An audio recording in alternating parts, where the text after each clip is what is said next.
Check out George on the Renegade Report, and we'll get to the football in just a second. But because of the weightiness of the news, this obviously the most important. Former Florida State quarterback Marcus Outzen died on Tuesday at the age of 46. He was diagnosed with a rare immune deficiency disorder in 2023, suffered from commonly referred to as HLH disorder that impacted his white blood cell count and did damage to his organs. Just a horrific thing to read about and understand what he had suffered through here in the last couple of years. So he was, of course, you don't necessarily need to be a Florida State football fan, because I'm not. And I remember Marcus Outzen. Again, he stepped in late in the season in 1998, and that was the first BCS season. Was the same team starting quarterback in a win over Florida to end the season, of course, that they needed to win to get to the BCS championship game. This is before an ACC championship game. This is when there were obviously only two teams selected to get to the championship game, and they had already lost earlier in the season to North Carolina State. I remember that game against Torrey Holt and company. They were losing to the Gators by a touchdown at halftime. He brought it back to win 23-12. Scored a touchdown with about 3.5 minutes left against Tennessee. Vols won the national championship.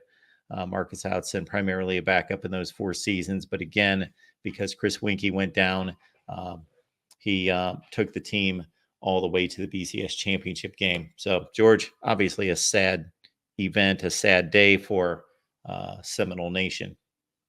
Yeah, there's no doubt. Rooster, as he's kind of known by his teammates and his friends for his red hair, extremely fiery guy. As you mentioned, he was kind of a career backup, but I think he started 5 games, including that national championship game.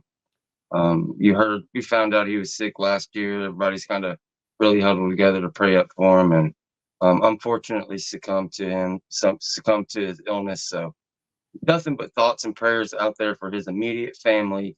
And then, of course, the Florida State Seminole players that played with him and coaching staff and everything.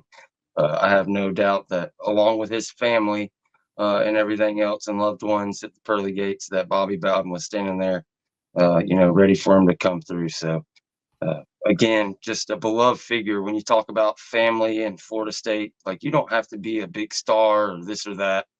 Just be a part of the family, and he was that. He was part of the family. He's from Fort Walton Beach area, kind of here close to where I'm from. So a lot of folks here in my neck of the woods kind of feeling this one. And when you look at that number there on the screen, 46, we're all within, rather close proximity to that number. So just reminds you to hold your loved ones as close as you possibly can every day and not sweat the petty stuff too much. James Coleman, everyone, Den Media Group.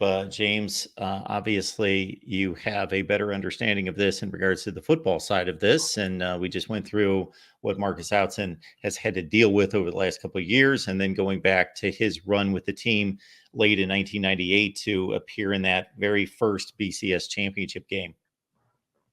Yeah. Rooster was a competitor. I mean, it was kind of cool. He got thrown into a situation where, he obviously got a win over Florida, so our main rival. And what's crazy is the ball bounces a couple ways. Like, we win that national championship game. The ACC network actually did a really good documentary on the 99 national championship team and why everybody came back, because a lot of the guys could have left following that 98 championship game, but those guys decided to come back to try to win it all with unfinished business. But Rooster was a big, again, just a different era where guys kind of just understood their roles and just wrote it out, and did what they needed, did what was necessary, to fight through it. But just again, like I said, different mindset, different era.